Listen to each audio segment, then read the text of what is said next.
Welcome to the Leadership Conversations podcast. I'm your host, Jono White. I'm the founder and principal consultant of Clarity.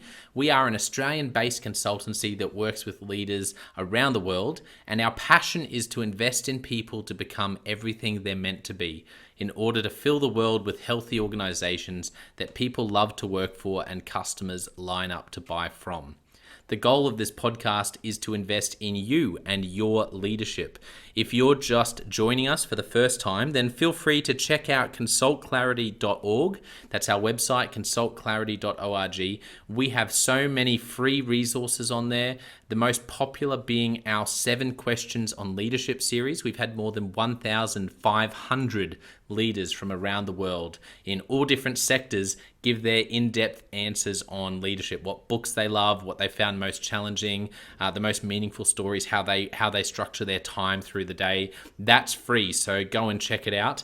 And we'd love to interview you about your leadership. I believe you have advice from your experience, your context, and your life so far that is important and can help other leaders. It's also a great way to give back. It's free to get involved, and you can do so by going to consultclarity.org/7-questions-interest, or just Google consultclarity.org 7 questions interest and fill out the form that pops up.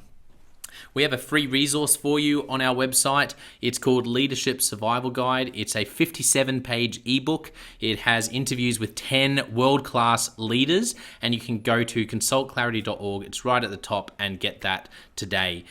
We also have a daily email that we send out to over 15,000 leaders, and that email contains the highlights, our best content from our podcasts, our blog, my book, the books that we're loving that are out there about leadership. It's also the best way to get access to our masterclasses and workshops before anyone else. And there's also exclusive and limited special options just for subscribers. And you can subscribe by going to consultclarity.org/subscribe. Now, my gift to you is to work incredibly hard to provide the best leadership content I can to invest in you and your leadership. So if you're finding our content helpful, if you find this podcast helpful, then your gift to me could be this. If you do find it helpful, then write a review or rate our content and make sure you subscribe or follow. I can't emphasize enough how helpful that is. It really does help us to get the word out there so we can invest in more leaders to become everything they're meant to be. It also means a lot to me personally when people like you and people in our community share our content on social media. So if you do that, then please do look for me, Jono White, to tag me, and look to tag Clarity on whatever platform you're on. And our team, including me, I'm always looking to see when people have mentioned us so that I can engage with you. And also we look at sharing content. So if you write something about something we've done, there's also a good chance we'll share that with our followers. So if you could do that, that is a massive, massive help as we try to invest in as many leaders as we can around the world. Last of all, you can check out my book about how to deal with difficult people even if you hate conflict. It's called Step Up or Step Out. It's available on Amazon. You can just look up Step Up or Step Out Jono White, or you can go to store.consultclarity.org/book and check it out there. I have coached leader after leader after leader, and in more than 50% of the sessions, this topic comes up. How do I deal with this person? I'm finding it really difficult, and I just want to find a way that doesn't blow up to just to have a difficult conversation, to lead them better. How do I do that? There's a 3-step process that I outline in this book that I believe can help you. Okay, let's get into today's episode of the Leadership Conversations podcast. Enjoy.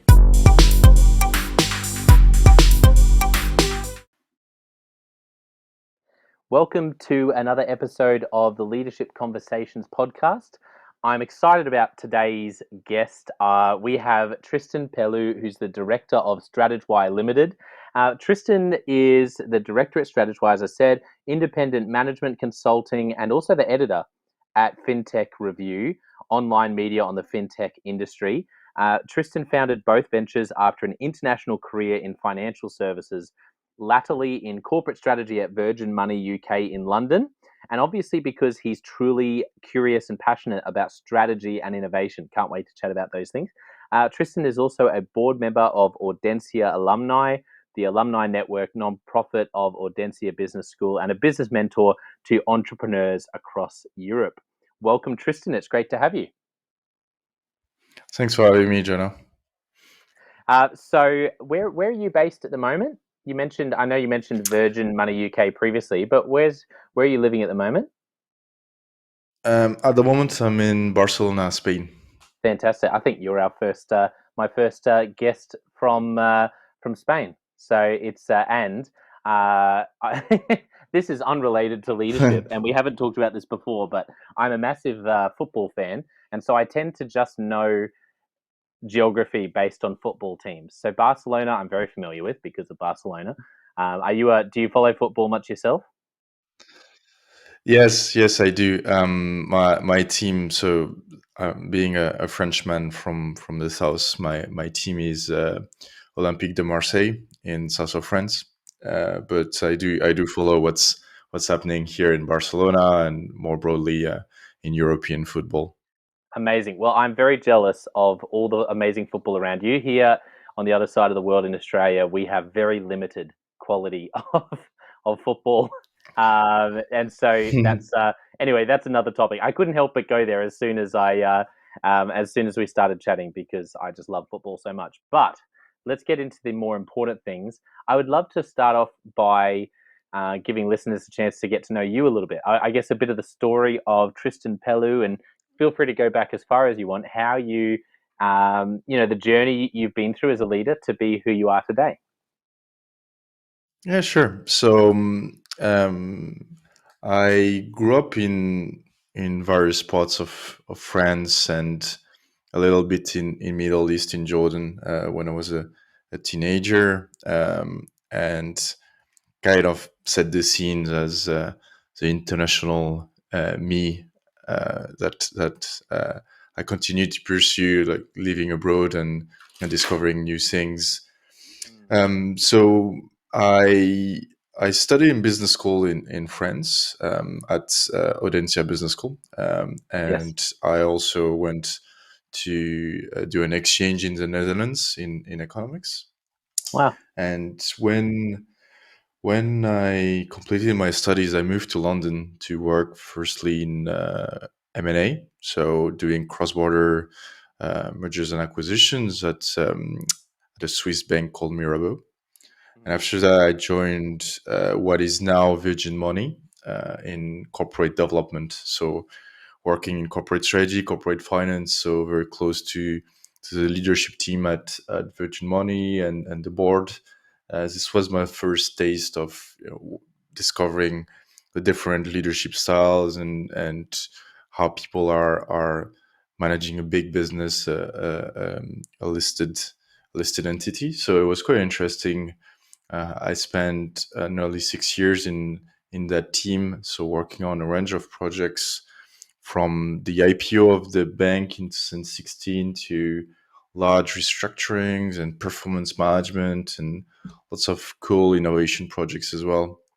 Um, and during that time, I started to get really interested in innovation in financial services and fintech. Um, I, Laterly, I was focusing on developing strategic partnerships with fintech startups and big technology companies. So I had really a good time in London doing that. And But last year I decided that it was time for a new challenge. So I moved to Barcelona and I started a couple of ventures, as you said. So Strategwhy, working with companies all over the world, trying to help them with their strategy from launching new businesses to also try to fix some issues that they might have around marketing, distribution, operations, um, and scaling my what started as a personal blog, Fintech Review, and there is now my little media on fintech, where I write, I interview people, I welcome guest posts. So yeah, it's been quite a journey from from my childhood to the, as you say, the leader I am today. Yeah, thank you. I appreciate you sharing some of your journey. And let's jump straight into talking about fintech. Um, if you were, I was going to say explain it like you would to a 5-year-old, but I think when it comes to fintech, I may have the equivalent understanding of a 5-year-old. So I think uh, I would not claim to have a deep understanding. What is, I guess, yeah, in its simplest form, what is fintech? And I'm interested to know what the landscape of fintech is around the world today. So, I mean, technically, it's technology applied to financial services, but I look at it more broadly. So I look at it from innovation in financial services and how, you know, not only technology but innovative business models and companies that come and kind of change the way you do things from a customer experience operations point of view. um, so I look at it from, because my background is I'm a business guy. I look at fintech from a business perspective rather than from a technology perspective. So for me, technology is cool and it's important, but it's really how you use it for business purposes that is really important. And that's the view I have from working in corporate strategy, where okay, well, yeah, a cool technology is coming out, cool, but what does it mean for our business? What is it? Is it reducing costs? Is it improving? Is it improving revenues? What does it do for us? So I look at I look at fintech as some kind of intersection of business, economics, technology, people, kind of this big mix. You shake it, and you have fintech. Yeah, I like that explanation. And you mentioned strategy there. So for for leaders listening, I think the word strategy is one of those words that gets thrown around a lot. What do you? How would you define strategy? For me, corporate or business strategy, it's it doesn't need to be very complicated. It gets complicated as a business is gets complicated, but at a very high level is just, what are you selling, who are you selling it to, and how do you sell it to these people. um, so this is the essence of strategy. Then obviously it gets a bit more complicated when you say, okay, what are you selling, and that answer can take a little while to answer. And who are you selling it to, and all that stuff. But um, yeah, I don't think it needs to be very complicated. It's true that when we say strategy, it's very broad, but for me, I look at it, yeah, as a holistic kind of discipline, and then you can dive into some specifics around marketing, distribution, products, operations. But yeah, at a high level, it's not very complicated. And what would you see as, I guess, for leaders out there right now? What do you see are the biggest challenges leaders are finding with creating and executing good strategy? And what are the biggest mistakes you see people making when you consult to them? Yeah, I guess I mean it's hard because I mean the world is changing very fast, and it's not slowing down. So I feel people get distracted a bit.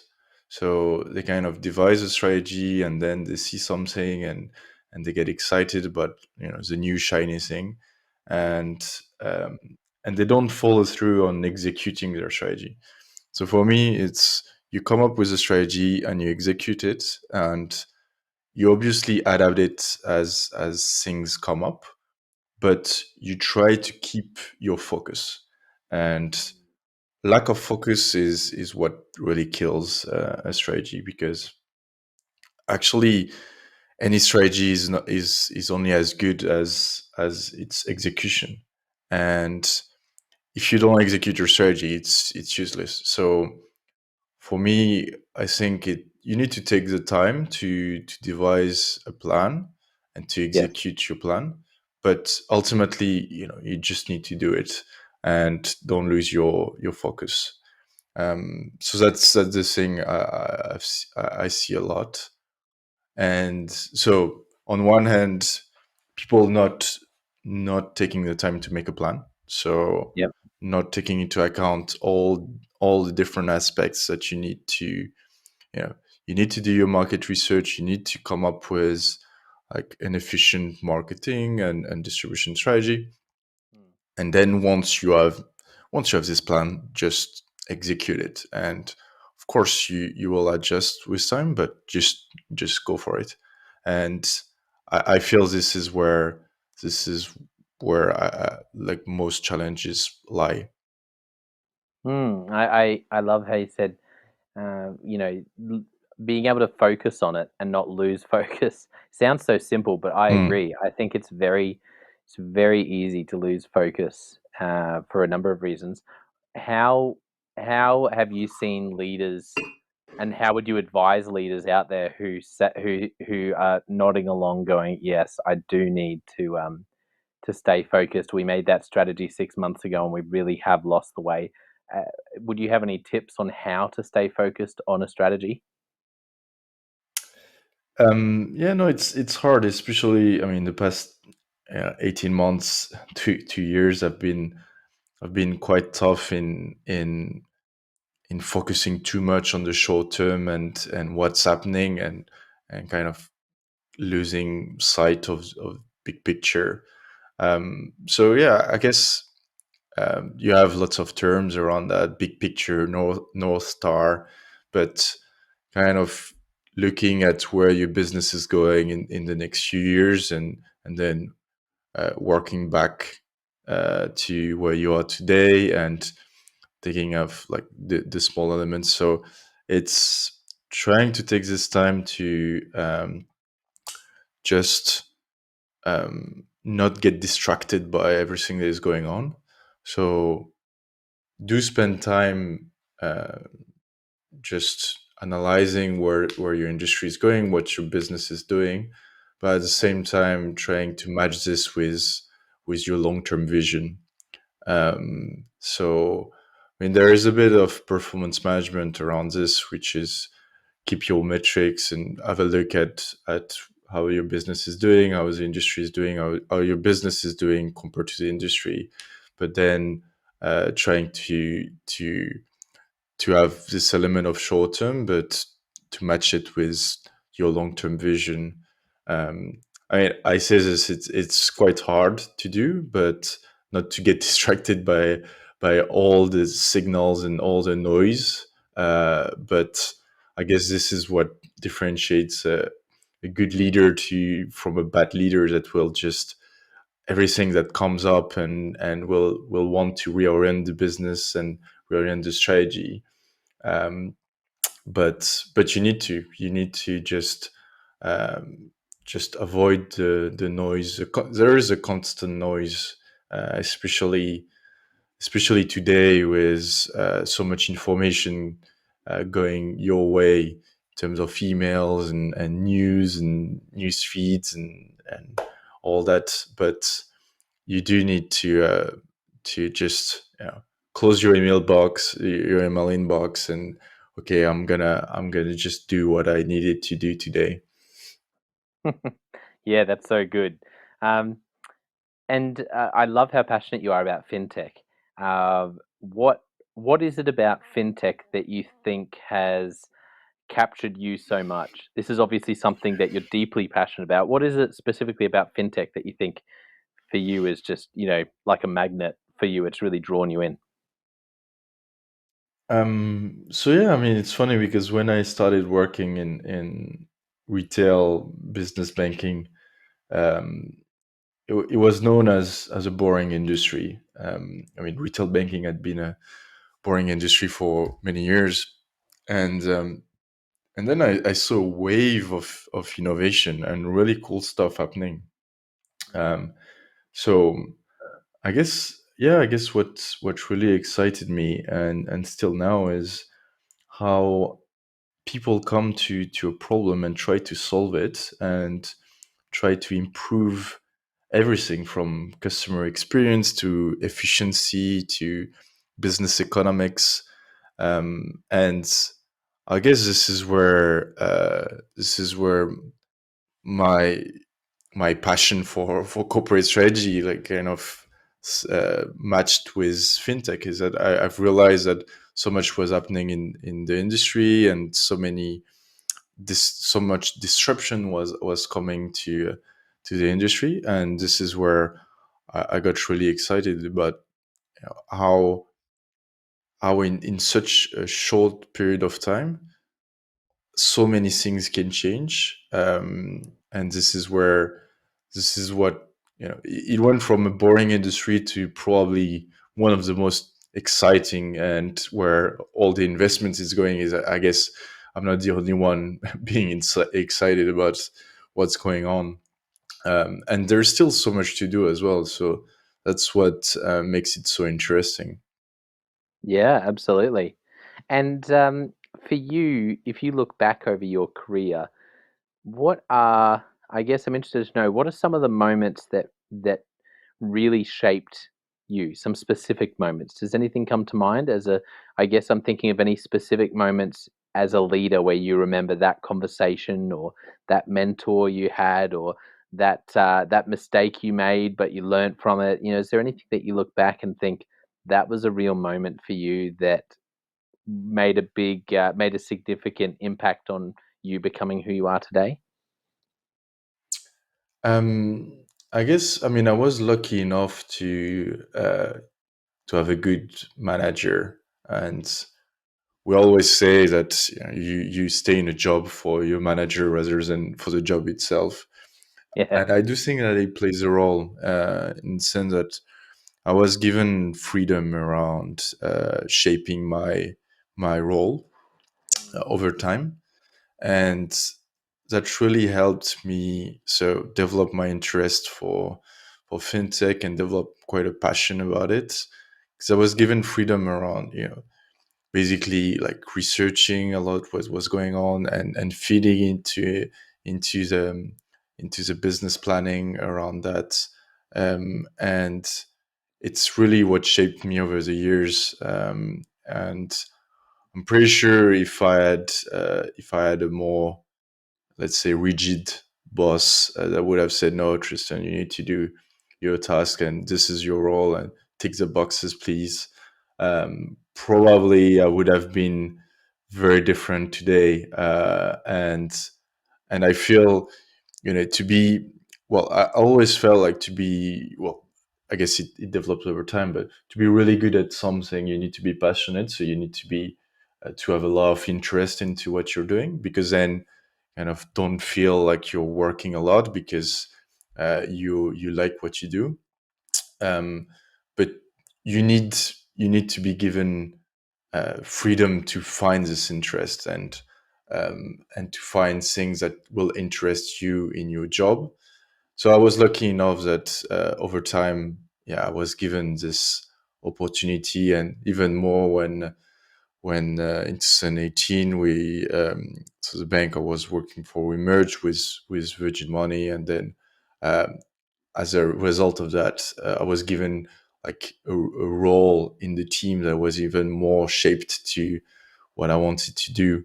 And that, from it feels like that was a big push for me in developing my skills.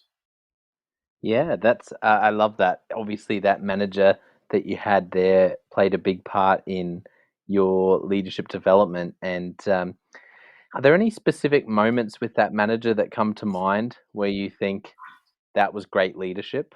I always love asking people about this because I feel like when we're working with someone like that, we pick up so much, and it's always funny when you look back and you think, "Oh, that's right. Yes, there was that situation where they handled that really well, or they just really stopped and listened to me. And there's always really interesting moments that come out. Does anything come to mind with that manager that was a specific moment where you look back and think, yeah, that was that was really great leadership?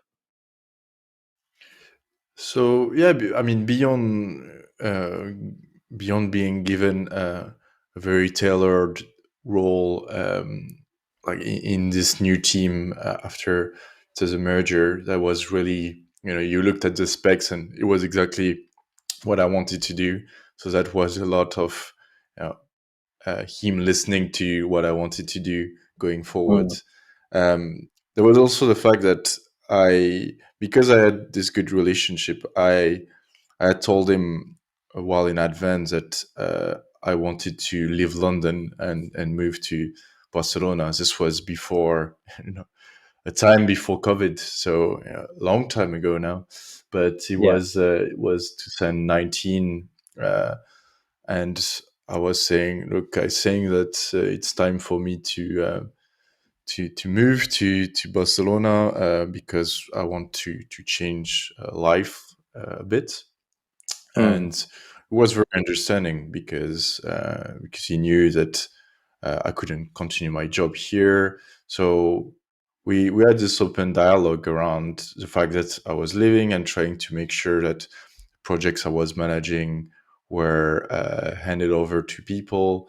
So I think it was good, because I hear sometimes of managers that get pissed off because someone is leaving and don't understand really what the other person is doing. Is it okay? Well, yeah, but my aspirations are not matching what you want me to do, and I have this good opportunity, and I feel it takes when I hear stories around me of people working for managers that kind of are assholes. I feel like, okay, well, maybe I was a bit lucky there that I got someone that understood, or at least took 5 minutes to say, okay, well, fine. I mean, you're changing your life, so there is nothing I can do about it, and it's great for you, and this kind of stuff.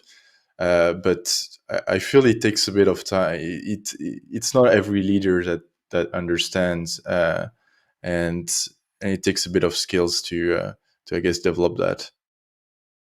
Yeah, I think you're right, and it's it's a fascinating journey you've been on, moving from being in London, now being in Barcelona. I think a lot of a lot of listeners might be in the US, or where I am in Australia.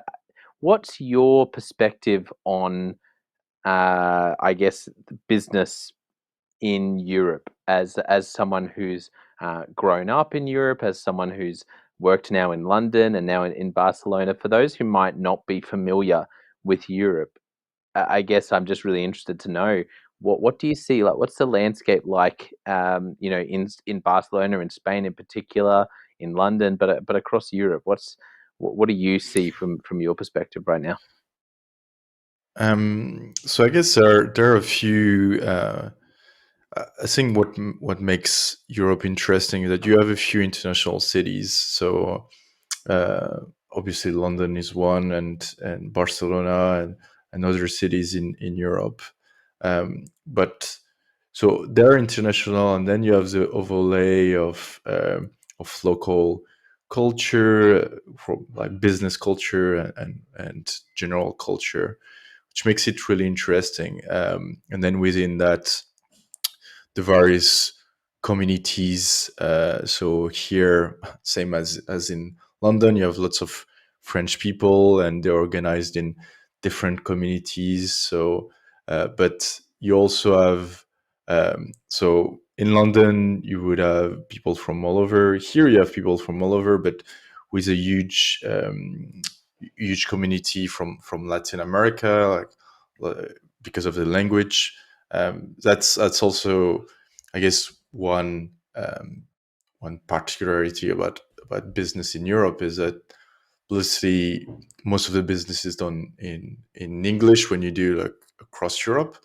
But then you have also the different languages within So here you have like Spanish and you have Catalan. If you're in Paris, you would have French. If you're in Germany, you will have an overlay of German. So, and with the languages come a specific culture and ways of working. So it makes it quite interesting. And I guess it's the same, when you're in the US, there are differences between the ways you do business in Austin, Texas, and in Los Angeles or in New York. So um, it's just, yeah. I guess in every big places, you have differences and similarities between cities, and yeah, I guess it makes it quite interesting.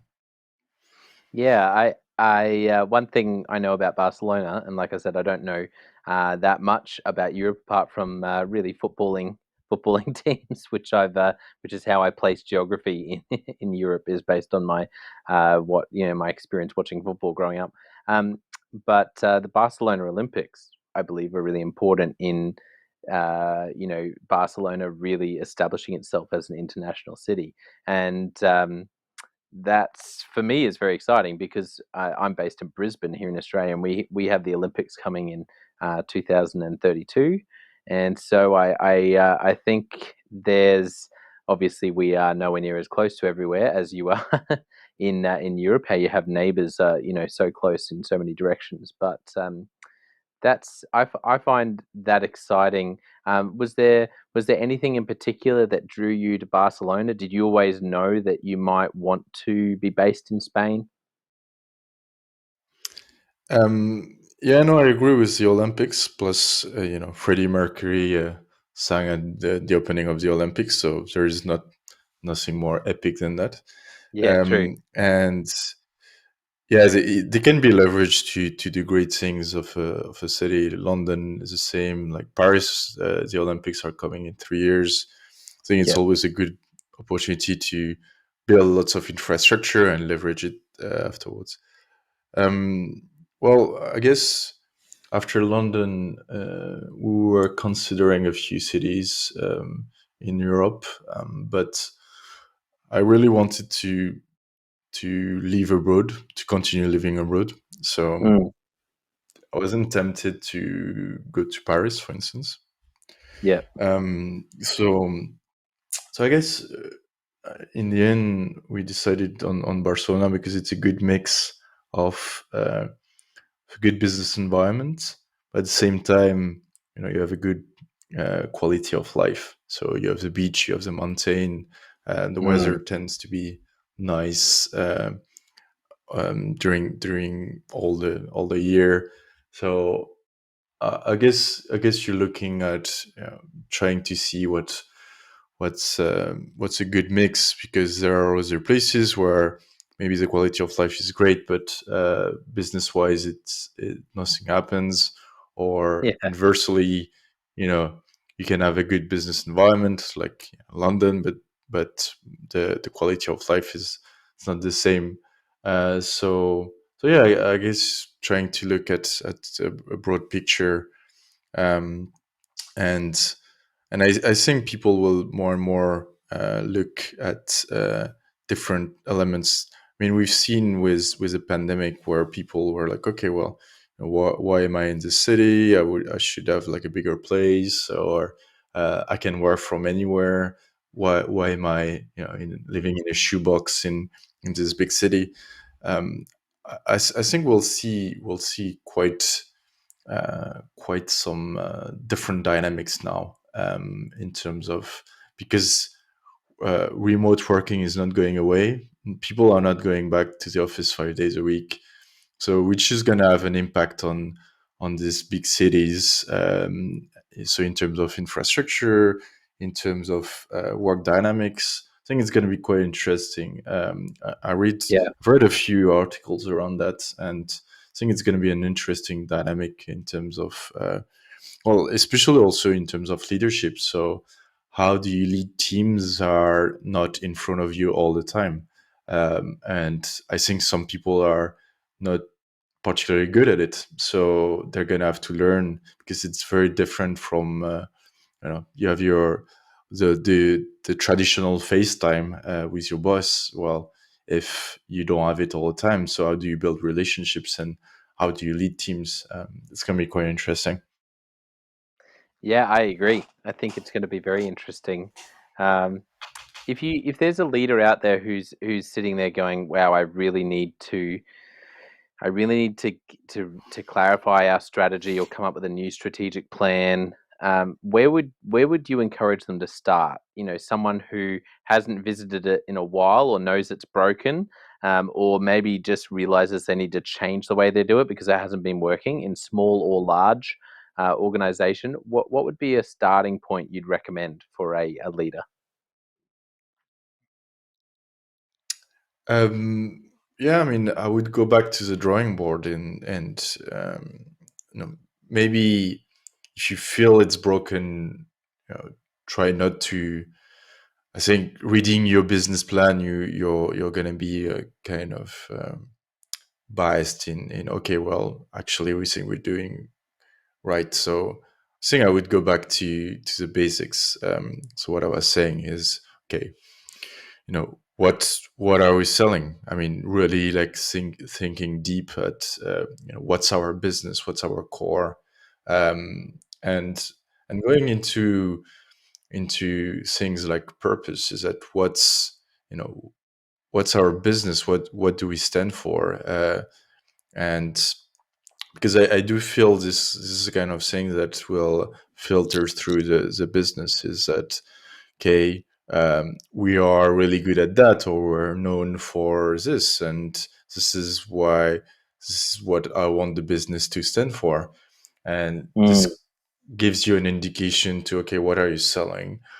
Then going to, okay, who are our customers? Yeah, I mean, and so I would go back to the basics, like, and think hard to about this, um, and you might come up with answers that are very different from a business plan, and yeah, and then try to see what's the vision for the business. So I this is a question I often ask is, okay, you know what's it's a bit like you're going into an interview and where do you see yourself in 5 years, but it's the same as a business. Okay, where do you see this business in 5 years? And then people, if you can't answer that, then well, okay, well, a bit try to think a bit harder about, okay, where, like, really, where what what um what value proposition do you see in 5 years? What kind of products? What the scale of the business you want? And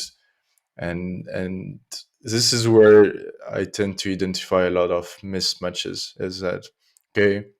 I see this business being huge in 5 years. I'm like, okay, well, you're gonna need a lot of investments, or because organic growth it's not gonna work, or oh yeah, I want 1 million customer in 5 years. Sure, but do you if you plug the numbers, you yes. need this kind of customer acquisition.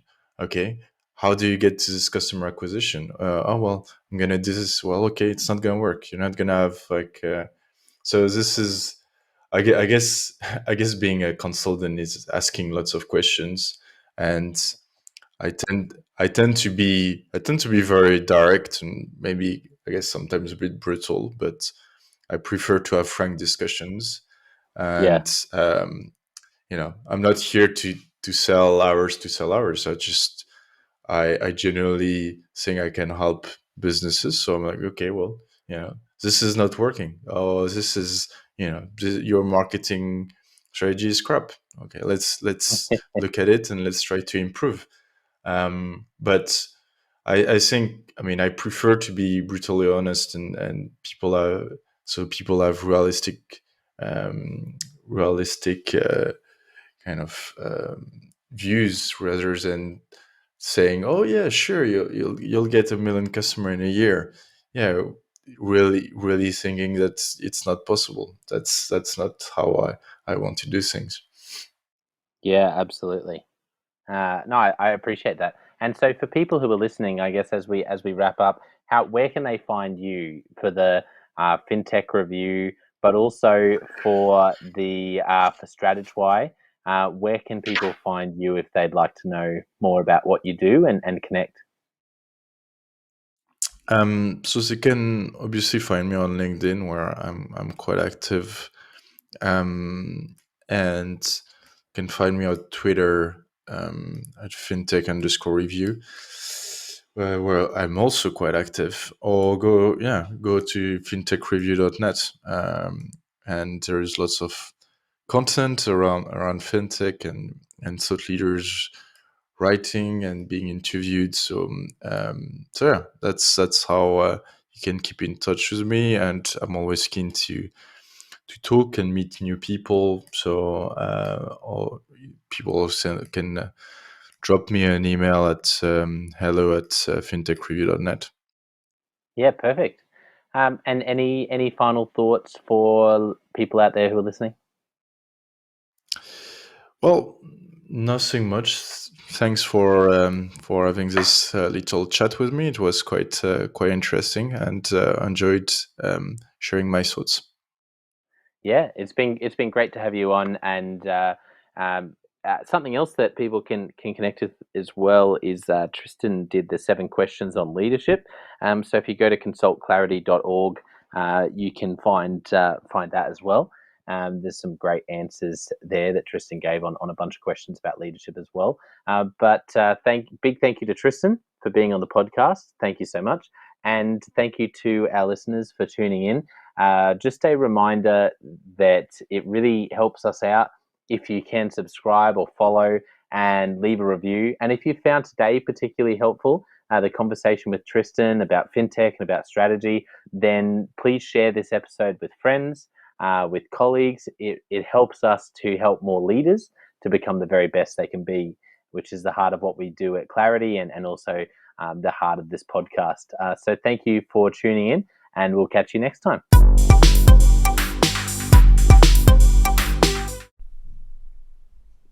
Well, I hope you enjoyed that episode of the Leadership Conversations podcast as much as I did. If you're joining us for the first time, don't forget to check out consultclarity.org. That's our website, consultclarity.org. We have so many free resources on there, including our 7 questions on leadership series. We've had more than 1,500 leaders from all over the world in all different roles, in different industries, answer these 7 questions on leadership, and leaders give these in-depth answers around how they spend their time, a book that's been significant for them. It's just a gold mine. It's completely free to access, so go to consultclarity.org and look for that. We'd also love to interview you about your leadership. I believe your experience, your life, your context means that you have advice on leadership that other leaders can learn from. Yes, you, if you're going, not me. Well, no, I really believe you would have something to add. So if you're looking for a way to give back, it's completely free to get involved. And we would love to interview you through the 7 questions on leadership. You just go to consultclarity.org/7-questions-interest, or Google consultclarity.org 7 questions interest and fill out the form and get involved. We have a free resource on our website called the Leadership Survival Guide. It's a 57-page ebook, 10 world-class leaders giving their thoughts on leadership, and that's completely free. It's available on our homepage, consultclarity.org, right at the top, so make sure you go and get that and download it today. And we have a free daily email that you can subscribe to. We send this out to over 15,000 leaders from around the world. And it contains the highlights of content from our podcasts, our blogs, our books we're reading. It's got the best content, and it gives you exclusive, limited, early access to our masterclasses, workshops, new products, special offers. It's all for our subscribers. You can go to consultclarity.org/subscribe and join 15,000 other leaders. And my gift to you is to work really hard, particularly through the Leadership Conversations podcast. I have been blown away by the quality of the leaders, and I'm learning as much as anyone in doing these interviews. So I'm having a great time And my gift to you is to keep lining up the best leaders I can to invest in your leadership. Your gift to me, if you're finding this helpful, there is something that you could do that would help us out massively. And that is to write a review and to leave a rating for our podcast or wherever you're watching or listening to this. I can't tell you how much that helps us out. Also, subscribe or follow. It really does make a difference in helping us to help more leaders become everything they're meant to be. Another thing that means a lot to me personally is when I see our community share our content. So if you do share this or any other piece of content on social media, then thank you, and please do that. And look for me, Jono White, or Clarity, and tag us in your post. Our team is always looking for posts to engage with from our community, and there's also a chance that we'll share your content to go beyond and share it with our followers. Last of all, you can check out my book. It's called Step Up or Step Out: How to Deal with Difficult People Even If You Hate Conflict. I wrote this book because 50% of the coaching sessions I have with leaders, this topic comes up again and again and again. And it's this idea of, how do I have this difficult conversation? How do I lead this person better when I'm finding them difficult? Or in some cases, you look and you say, I think I might be leading a difficult person. They're just quite difficult to lead, or I'm finding them quite difficult to lead. So there's a 3-step process that I unpack in Step Up or Step Out. And the amazing thing, and I've literally done this myself, and I've heard it anecdotally from other leaders as I've coached them, is that if you follow this process, you will see that person step up and change their behavior or make a decision, which is to step out some of the time. 95% of the time, people will step up or step out in just 4 weeks. And I stand by that. It's you have to read the book to understand, but I really do believe in it, and I've experienced it firsthand. It works. So you can go to Amazon, look up Step Up or Step Out Jono White, or store.consultclarity.org/book. Well, thank you so much for listening. We're going to be back with a new episode next time of the Leadership Conversations podcast. And I hope today has helped you to take another step towards becoming the leader you're meant to be. See you next time.